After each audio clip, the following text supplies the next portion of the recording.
नमस्कार। तो चलिए आज एक नए एपिसोड की फिर शुरुआत करते हैं। ये हमारा 15वां एपिसोड है और मैं उम्मीद करता हूँ कि अब आपको ये कहानी अच्छी लग रही होगी, इसमें मज़ा आ रहा होगा। क्योंकि देखिए ये कोई फिक्शियस स्टोरी नहीं है, जैसे मैंने अपने पहले एपिसोड्स में भी बताया था। ये एक बहुत ही पुराना, करीब 6000 साल पुराना एक हिस्टोरिक अकाउंट है, जिसको कि हम समझते हैं कि ये फिक्शियस स्टोरी है और इसको हम माइथोलॉजी कहते हैं। लेकिन जिन लोगों ने इसको महसूस किया, जिन लोगों ने इन चीज़ों को देखा अपने लाइफ टाइम में, उन्होंने इसको जो है बहुत ही सिलसिलेवार तरीके से जो है वो लिखा। किस पे लिखा? क्यूनिफॉर्म टैबलेट्स पे। आज जो स्टोरी हमारे सामने है, जो चीज़ हम अब पढ़ रहे हैं, या जो मैं आपके सामने ये मैं प्रस्तुत कर रहा हूँ इस कहानी को, ये क्यूनिफॉर्म टैबलेट्स के ट्रांसलेशन से हमको पता चली है। उसमें जो है पिछले एपिसोड में देखा था कि जो किंग था अंशर, वो जो है वहाँ का पांचवा राजा जो है निबरूपा का वो बना था। और उसने भी अपनी जो है वो फिर जैसे उनके यहाँ एक परंपरा थी, अपनी हाफ सिस्टर या अपनी स्टेप सिस्टर से जो है ना वो उसने शादी करी और उसका नाम था किशर। जो अंशर का के शासन के दौरान जो है निब्रू एक बहुत ही मुश्किल हालातों से गुजर रहा था। और वो मुश्किल हालात जो थे वो थे एक प्राकृतिक आपदाएं, नेचुरल कैलामिटीज जिसको हम बोलते हैं। वो प्राकृतिक आपदाएं जो है वो निब्रू पे जो है वो आ रही थी, और उसकी वजह से जो है ना उस प्लेनेट पे बहुत ज़्यादा जो है ना वो दिक्कतें शुरू हो गई थी। फसल जो है वो बिल्कुल कम हो गई थी, बिल्कुल उगना ही जो है ना बंद हो गई थी। मतलब बहुत ज़्यादा प्रॉब्लम थी। एक जो वहाँ पर एक खुशहाली थी, एक वहाँ हर चीज़ बहुत बहुतायत से होती थी, वो ख़त्म हो गई थी। और जिसको वो कहते थे ना साल साल दर साल, शार टू शार, क्योंकि वो एक साल को शार बोलते थे, तो एक शार से दूसरे शार तक जो है ना साठ दर साठ जो है एक तरीके की ग्लोबल वार्मिंग जैसी सिचुएशन जो है वो निब्रू के ऊपर जो है वो पैदा हो गई थी। जैसा कि कुछ असर हम आजकल के ज़माने में अपनी पृथ्वी पर भी देख रहे हैं। और उससे हुआ क्या था कि जो सूरज की रोशनी थी वो वहाँ जो है उससे जो एक गर्मी जो है वो दिन पर दिन वहाँ पर बढ़ती जा रही थी। और उसके से वहाँ पर जो है ना वो जो उसके रिसोर्सेज थे, जैसे कि पानी वगैरह, वो सब उससे बुरी तरीके से जो है वो प्रभावित हो रहा था। डिब्रू जो था, क्योंकि वो सूरज से बहुत ज़्यादा दूर था, जैसे कि हमने अपने पिछले एपिसोड में भी जो है ना इसके बारे में डिस्कस किया था, तो वहाँ का जो बेसिक जो क्लाइमेट था वो काफ़ी ठंडा था। और वो अपने प्लैनेट की जो कोर है, क्योंकि देखिए जो भी प्लैनेट होता है उसके ऊपर का एक एरिया होता है, फिर उसके जिसको हम क्रस्ट बोलते हैं, फिर उसके अंदर का एरिया होता है जिसको हम बोलते हैं मेंटल, और उसके बिल्कुल अंत में जो है ना एक बहुत बड़ी एक बॉल जैसी आप इमेजिन करिए, लोहे की बॉल जैसे हमारी पृथ्वी में भी है, जिसको कि हम कोर बोलते हैं। और वो जो है काफ़ी तेज़ी से घूमती है, और उसके घूमने से क्या होता है, एक तो ग्रेविटेशनल फोर्स पैदा होता है और दूसरा जो है ना वो हीट पैदा होती है। तो निब्रू जो है अपनी जो कोर है उसकी हीट के ऊपर बहुत डिपेंडेंट था, क्योंकि वो बहुत ज़्यादा ठंडा हो जाता था, क्योंकि सूरज से बहुत ज़्यादा दूर था। और वो हीट जो है जो कोर से निकलती थी उसको रोकने के लिए प्लेनेट के ऊपर जो उसका एटमॉस्फेयर था निब्रू का, वो उसकी बड़ी मदद करता था। क्योंकि हमने अपने पहले एपिसोड में अगर आप देख रहे होंगे तो आपने इसको ध्यान से देखा होगा कि हमने जिक्र किया है कि निब्रू का जो एटमॉस्फेयर था वो बहुत थिक था, और एक तरीके का ग्लो, वहाँ रेडिश ग्लो रहता था, वो उस हीट जो कोर हीट थी निब्रू की उसकी वजह से रहता था। ये एक अलग फिनोमेना जो हमारे अर्थ पे नहीं है लेकिन निब्रू पे था। तो वो जो उसकी अपनी कोर हीट थी उसको रोकने के लिए वो एटमॉस्फेयर चाहिए था। लेकिन जो साइंटिस्ट थे निब्रू के, उन्होंने इस चीज़ को देखा कि जो उनका एटमॉस्फेयर है उसके अंदर जो है वो एक ब्रीच हो गई है, मतलब वो एटमॉस्फेयर जो है उसके अंदर वो उसको क्या कहना चाहिए, एक उसमें जो है ना एटमॉस्फेयर परत में छेद हो गया है, जैसे कि वो कहते हैं ना होल हो गया है उसकी एटमॉस्फेयर के अंदर। और उससे जो हीट है निब्रू की वो मतलब जो है ना वो स्पेस में चली जाती थी, और वो उसकी वजह से वहाँ की जो जो नेचुरल जो हीट थी वो उसका वो ख़त्म होती चली जा रही थी। और उससे एक नुकसान और होता था कि जो सूरज का इंफ्रारेड रेडिएशन था, किरणें थी सूरज की, तो वो जो है वो प्लेनेट के ऊपर आती थी बहुत तेज़ी के साथ, और उससे भी उनको जो है ना, क्योंकि इंफ्रारेड रेडिएशन से बहुत नुकसान होता है, तो उससे भी वहाँ के पेड़ पौधे थे, जीव जंतु थे, और जो रिसोर्स थे उनको नुकसान हो रहा था। और काफ़ी ज़्यादा जो है ना वो होता हो क्या रहा था उसकी वजह से कि जब वो सूरज के पास जाता था तो वो बहुत ज़्यादा गर्म हो जाता था, जब वहाँ से दूर जाता था तो बहुत ज़्यादा ठंडा हो जाता था। मतलब वो जो कंट्रोल जो टेम्परेचर था वो टेम्परेचर का कंट्रोल वहाँ धीरे धीरे ख़त्म हो रहा था। अच्छा, ये एक चीज़ मैं यहाँ पर थोड़ा-सा डिस्कस करना चाहता हूँ कि ये जो हमारी पृथ्वी पे भी जो एटमॉस्फेयर बनता है, जो एक आज हम कहते हैं ना हमारा पर्यावरण, ये बहुत मिलियंस एंड ईयर्स पहले जो है ना वो बना। और किस किस वजह से बना? जो हमारे यहाँ ज्वालामुखी होते हैं पृथ्वी पे। देखिए, हर चीज़ का नेचर में काम है।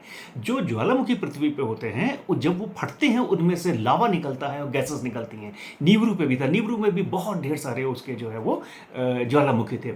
और वो जब ज्वालामुखी फटते थे उनमें से जो है ना वाटर वेपर्स यानी कि वाष्प जिसको कहते हैं पानी की भाप, वो निकलती थी और गैसेस निकलती थी और वो उस एटमॉस्फेयर को नीवरू के वो मेंटेन किए हुई थी।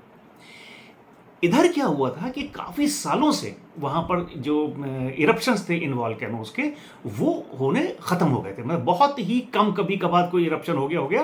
तो उसकी वजह से क्या हो रहा था कि जो एटमॉस्फेयर की जो वहाँ के जो वातावरण को जो एक बनाए रखने वाली जो प्रोसेस थी, वो बुरी तरीके से अफेक्टेड हो गई थी। मतलब वो ऑलमोस्ट धीरे धीरे ख़त्म होती चली जा रही थी नीबरू पे।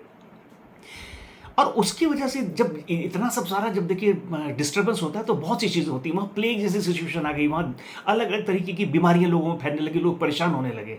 एक इतना खुशहाल प्लेनेट जो है वो बिल्कुल एक बर्बादी के कगार पे आके खड़ा हो गया। इस जो है वो जब वो डिस्टर्ब सा इस तरीके का जब सिनेरियो जो था, इस पे जो है जो नीब्रू का छठा राजा था जिसका कि नाम था अंशर, उसने जो है ना वो शासन संभाला। अब ये जो अंशर जो है, अब इसमें थोड़ा सा जो है ना एक चेंज हुआ कि अब क्योंकि देखिए क्या हुआ कि ये सब नाम आपस में मिलने लगे, तो क्योंकि वो अपने ही उस पर नाम लिखते थे तो उन्होंने इसको जो है वो थोड़ा सा चेंज किया इस अपने नामों में, तो वो नाम से स्पेलिंग से चेंज होगा। तो ये मतलब जो है ना उसका नाम जो था वो अन हो गया। तो अंशर, तो पहले वो एन था, अब उन्होंने उसको थोड़ा सा चेंज करके जो है ना वो एन जो है ना वो सेलेबल यूज़ किया उसके ऊपर इस वर्ड के लिए, और वो अक्षर यूज़ किया ई। तो अंशर जो है ना वो राजा था, ये छठा राजा था। और ये इसके जो फादर थे, क्योंकि उनका नाम भी अंशर था, अन, तो इसको इन्होंने चेंज कर दिया, एन कर दिया। तो अंशर इसका भी नाम था। और अंशर और किशर, इसकी जो मदर थी उनका नाम किशर था और इसका नाम था अंशर, एन। तो ये इसने जो है ना इतने बुरे हालातों में, जब वहाँ पर इतनी बुरी हालत थी नीब्रू के ऊपर, तब इसने वहाँ पर जो है ना वो राज संभाला। जो अंशर जो था, इसके जो एक पितामह कह लीजिए या इसके फोर फादर जो थे, जिनका कि हमने अपने पिछले एपिसोड में जिक्र किया था ना, अंशरगल। तो अंशरगल ने जो थे वो उन्होंने बहुत ज़्यादा इस पे जोर दिया था ना, जैसे हमने डिस्कस किया था कि उन्होंने बहुत इस पर रिसर्च करी कि उनके प्लानिटरी सिस्टम के ऊपर और बाकी जो आसपास के जो ग्रह थे और जो स्पेस की जो भी सेलेस्टियल बॉडीज़ थी वहाँ पर, और भी उनके ऊपर उन्होंने बहुत रिसर्च करी थी। तो ये जो अंशर था उसने भी यही काम किया। उसने भी नीब्रू के ऑर्बिट को बहुत जो है ना गहराई से अध्ययन किया। जो भी उसने जो भी चीज़ें उसके पास डिटेल थे, जो उसके जो है ना जो फोर फादर्स करके गए थे, वो तो उसने पढ़ा ही पढ़ा, बट अपनी भी रिसर्च उसने जो है ना बहुत ज़्यादा करी। और उसने जो है ना वो देखा कि ये जो पूरा सोलर सिस्टम है, इसके अंदर बाकी ग्रह क्या हैं और वहाँ का जो वातावरण है वो कैसा है, और जिससे कि वो कुछ वहाँ से क्लू लेके यहाँ पर कुछ कर सके। तो अब उसने जो है ना जो पहला जो निगाह डाली सोलर सिस्टम के ऊपर, तो उसको पहले मतलब जो है ना 5 जो है वो ग्रह नजर आए। वो 5 ग्रह कौन कौन से थे उस टाइम पे? Pluto, Neptune, Uranus, Saturn and Jupiter. क्योंकि देखिए हम अब पृथ्वी से जब आगे बढ़ेंगे तब हमारा पहला ग्रह जो होगा वो होगा मंगल ग्रह। लेकिन क्योंकि हम नीब्रू से बात करें, तो नीब्रू से जब वो पृथ्वी की तरफ चलेंगे तो उनका पहला जो ग्रह मिलेगा उनको वो उस टाइम में उनको मिला प्लूटो। तो क्योंकि प्लूटो बिल्कुल हमारे यहाँ सबसे आखिरी है, बट वहाँ से जो चले तो वो पहले प्लूटो मिला, और प्लूटो के बाद फिर उनको मतलब प्लूटो तो बहुत छोटा सा जो है ना ग्रह है, तो अब उसके बाद जो है ना वो उनको मिला नेपच्यून, और नेपच्यून के बाद फिर यूरन। इस तरीके से उसने पहले इन 5 प्लैनेट्स को स्टडी किया और इनके एटमॉस्फेयर पे देखा और देखा कि क्या क्या चीज़ें इसको अफेक्ट कर रही हैं। उसके बाद जब वो थोड़ा-सा और आगे बढ़ा, तो उसने जो है देखा कि एक इन 5 ग्रहों के बाद जो है, वो एक पूरी पथरीली-सी बेल्ट है, जहाँ पर बहुत सारे टूटे हुए मतलब जो है ना वो टुकड़े हैं चट्टानों के, जिसको कि वो अपने लैंग्वेज में उसका ट्रांसलेशन इंग्लिश में था हैमर्ड ब्रेसलेट। ऐसा लगता था जैसे किसी कोई एक गले का जैसे हार होता है ना, उसको तोड़ दिया गया हो, उसके टुकड़े फैले हुए हैं। वो हैमर्ड ब्रेसलेट जो है, उसको हम कहते हैं एस्टेरॉयड बेल्ट। तो वो एस्टेरॉयड बेल्ट जो है ना उन्होंने पूरी देखी, और उस एस्टेरॉयड बेल्ट के बाद जो है फिर उसने 4 ग्रह और देखे। वो कौन-कौन से थे? वो थे मार्स, अर्थ, वीनस और मरकरी। तो इस तरीके से जो अंशर था, उसने इस सारे अपने सोलर सिस्टम की स्टडी करी और देखा कि किन-किन ग्रहों पे किस-किस तरीके का एटमॉस्फेयर है, और वहाँ पर उस एटमॉस्फेयर को अगर कहीं खराब है तो क्यों है? तो उसने उन सब चीज़ों के ऊपर स्टडी की।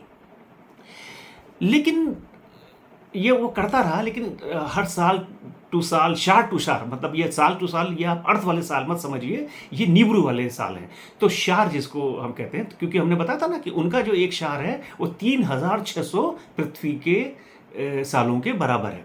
तो मतलब कि जितने टाइम में पृथ्वी जो है ना 3600 साल पूरे करती है, उतने में नीब्रू एक साल अपना पूरा करता है। तो उसने शार टू शार वहाँ पर जो है ये जो उसको जो ब्रीज थी एटमॉस्फेयर के अंदर, वो जो उसकी जो एटमॉस्फेरिक परत थी, जिसका जो नुकसान हो गया था, जिसमें बहुत बड़ा सा एक छेद बनता चला जा रहा था, वो धीरे धीरे और बड़ा होने लगा, और उस पे जो है उस पे कोई उसका कोई मतलब जो है ना उपाय उनको समझ में नहीं आया।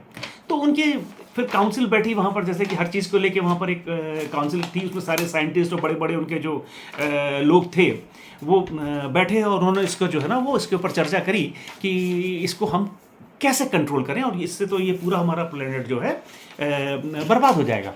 वहाँ के जो साइंटिस्ट थे नीब्रू के, उन्होंने एक प्रपोजल ये दिया, क्योंकि वो जानते थे कि भाई ये जो वॉल्केनोज हैं, इनके इरप्शन से जो है वो गैसेस निकलती हैं, और ये कुछ हमारे प्लेनेट को फ़ायदा पहुंचा सकती हैं।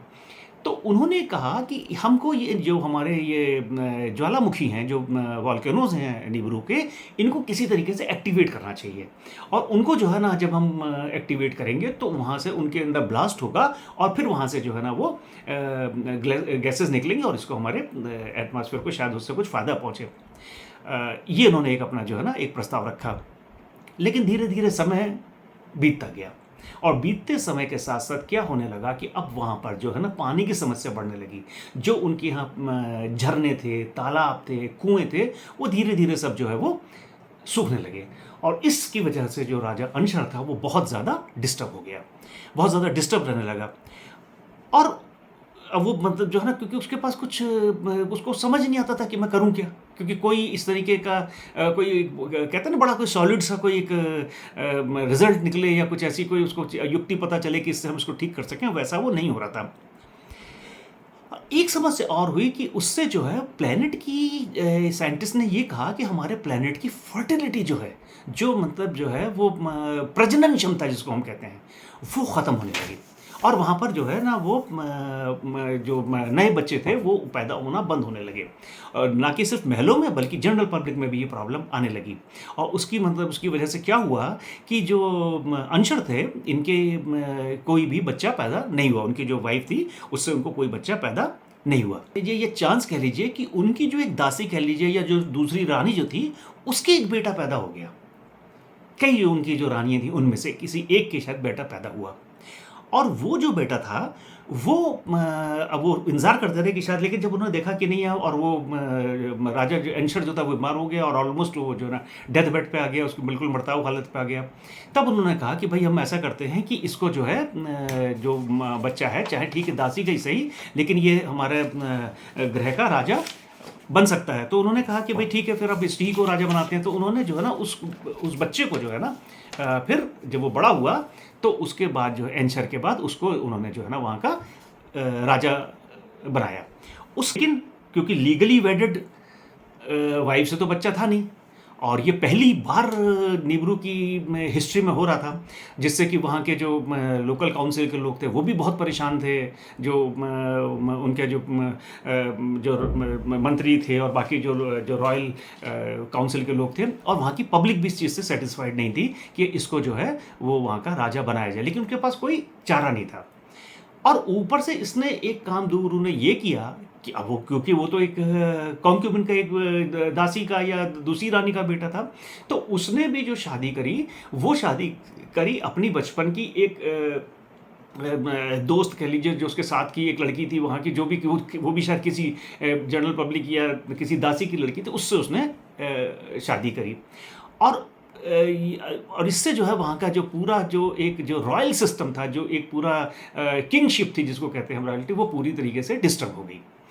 लेकिन क्योंकि वो इस बुरी एक दूसरे ही उसमें जो है ना वो फंसे हुए थे कि इतनी बड़ी वहाँ पर जो है ना वो प्राकृतिक आपदा थी और वो उसी में से जूझ रहे थे, तो वो उस पर कुछ ज़्यादा कुछ कर नहीं पाया। उन्होंने उस चीज़ को एक्सेप्ट करना पड़ा कि भाई अभी अब क्या करें इसको हम लोग, जो तो वो लोग उसमें लग गए। और इधर ये जो राजा जो है ना वो राजा और रानी जो है ना, अब वो रॉयल जो सीट था वो तो रहा नहीं, अब वो दूसरा एक राजा और रानी वहाँ पर आ गए।